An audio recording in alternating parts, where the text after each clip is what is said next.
नमस्कार मित्रों, आपका स्वागत है मेरे चैनल ओम आलोक पर। मित्रों, मैं बहुत सारे आपको यंत्र बता रहा हूं और बहुत सारे यंत्र जो सबसे ज्यादा मांग में रहते हैं वो शत्रु से जुड़े रहते हैं। हालांकि मैंने बहुत तरह के बताए, बहुत तरह के, और आगे भी बहुत तरह के मैं आपको बताने को तैयार हूं। यंत्र कैसे असर करेगा, कितना असर करेगा, किस परिस्थिति में असर करेगा, कैसे बनाना है, सब कुछ पूरे विस्तार के साथ।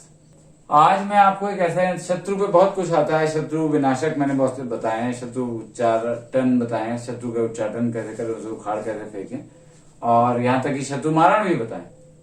लेकिन आज मैं आपको एक बता रहा हूँ, शत्रु वशीकरण। ये सबसे अच्छा, मुझे पर्सनली बहुत पसंद है। शत्रु वशीकरण का मतलब हुआ शत्रु खत्म, शत्रु ही आपके वश में। अब जब शत्रुता रहेगी नहीं, वो आपके वश में रहेगा, आपके खिलाफ कुछ करेगा नहीं। वश में करके आप उसका अहित नहीं कर सकते, लेकिन वो जो आपका अहित कर रहा है, आप उससे पूरी तरह से छुटकारा पा सकते हैं। तो ये देखते हैं शत्रु वशीकरण यंत्र। देखिए इसमें क्या लिखना है। आधा ग, ल, फिर छोटी की मात्रा, फिर आधा ग, फिर ल। ये बना ग्लगली। ग्लगली आपको बोलना नहीं, आपको लिखना है ग्लगली। दूसरी लाइन में लिखना है साध्य नाम। ये यंत्र थोड़ा सा बड़ा सा बना है, ये सब उसके बीच में आना चाहिए, करीब करीब बीच में, पक्का बीच में नहीं। साध्य नाम और फिर वही ग्लगली जो आपने ऊपर लिखा है। आधा गा, ला, छोटी की मात्रा, फिर आधा गा, फिर ला। ग्लगली, ग्लगली, साध्य नाम, ग्लगली। ये शत्रु को वश में करने का यंत्र है। इसे इस्तेमाल कैसे करना है, कैसे लिखना है, अब चलिए वो बताते हैं। देखिए, वैसे तो इसे चतुर्दशी की रात में लिखना है। चतुर्दशी की रात में, किसी भी चतुर्दशी की रात में लिख सकते हैं, पर मेरा व्यक्तिगत आपको राय है कृष्ण पक्ष की चतुर्दशी की रात में लिखें। कृष्ण पक्ष की चतुर्दशी की रात्रि में, तब ये ज्यादा असर करता है। शुक्ल पक्ष, कृष्ण पक्ष होते हैं, तो बेहतर यह है कृष्ण पक्ष की चतुर्दशी की रात में, किसी भी कृष्ण पक्ष की किसी भी चतुर्दशी की रात में आप इसे लिख सकते हैं। लिखना कैसे है?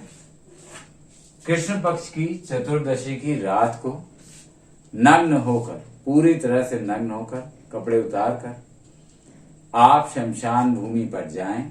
अपने साथ धतूरे का अर्क, यानी धतूरे के पेड़ से धतूरे का रस निकाल के, धतूरे को पीस के उसका रस निकाल के साथ में लेते जाएं। वहां जाके किसी शव की खोपड़ी पर, किसी शव की खोपड़ी पर, शव में जो कोयला जल रहा हो, चिता में जो कोयला जलता है, चिता में जो लकड़ियां लगती हैं उसमें कोयला जलता है, तो चिता के कोयले से, यानी उस कोयले को उस अर्क में, उस रस में डुबोकर उस शव की खोपड़ी पर, किसी भी शव की खोपड़ी पर इस यंत्र को लिख दें। ध्यान रखिए, नग्न होकर जाना है। कुछ लोगों को ये चीज बड़ी मुश्किल लग सकती है और यहीं से लिख सकता है कि ये उपाय असंभव है। तो मित्रों, जो आप में से कह रहे हैं ना कि हमें तांत्रिक बनना है, हमारी इच्छा है तांत्रिक बने, उनके लिए ये उपाय बहुत छोटा है। सही तांत्रिक साधना के लिए इससे 100 गुना अधिक उपाय करने पड़ेंगे। तो अगर आप नहीं कर सकते तब तो कोई बात नहीं, लेकिन अगर आप कर सकते हैं, हाँ वो लोग कर सकते हैं, इनके घर के पास ही शमशान भूमि है, वो तो ये कर सकते हैं। नग्न होके आपको जाना है, बदन पे कपड़ा नहीं रहना चाहिए। धतूरे का अर्क आपके पास एक पात्र में होना चाहिए।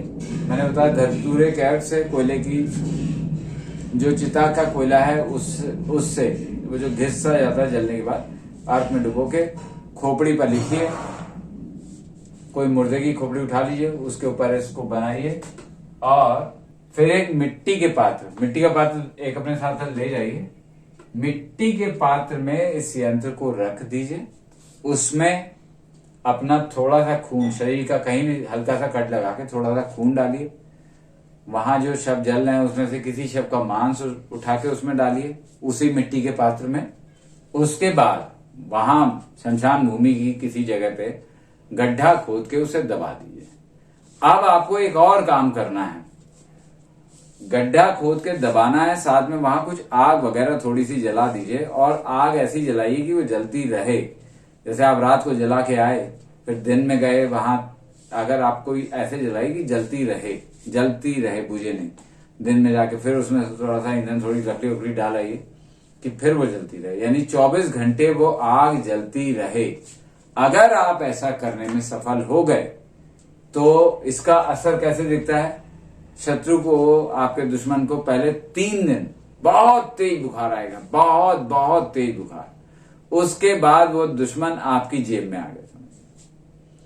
उसके बाद आपको दुश्मन से परेशान होने की कोई आवश्यकता ही नहीं, वो आपके वश में हो जाएगा। आपको परेशान तो करेगा नहीं, आप उससे और 4 काम कहेंगे तो कर देगा, लेकिन ध्यान रखिए उसका अहित नहीं कर सकते। अहित करने का प्रयत्न करेंगे तो ये यंत्र उलट जाएगा, सारा असर खत्म हो जाएगा, आपको नुकसान होगा।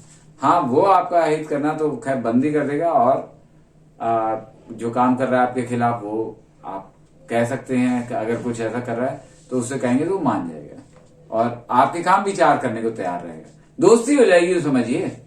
तो दुश्मन से दोस्ती हो जाएगी और दिल से दोस्ती हो जाएगी, इससे बढ़कर क्या हो सकता है। तो मेरे इस उपाय को अपनाइए और देखते रहिए मेरा चैनल ओम आलोक। फिर मिलेंगे मित्रों, नमस्कार।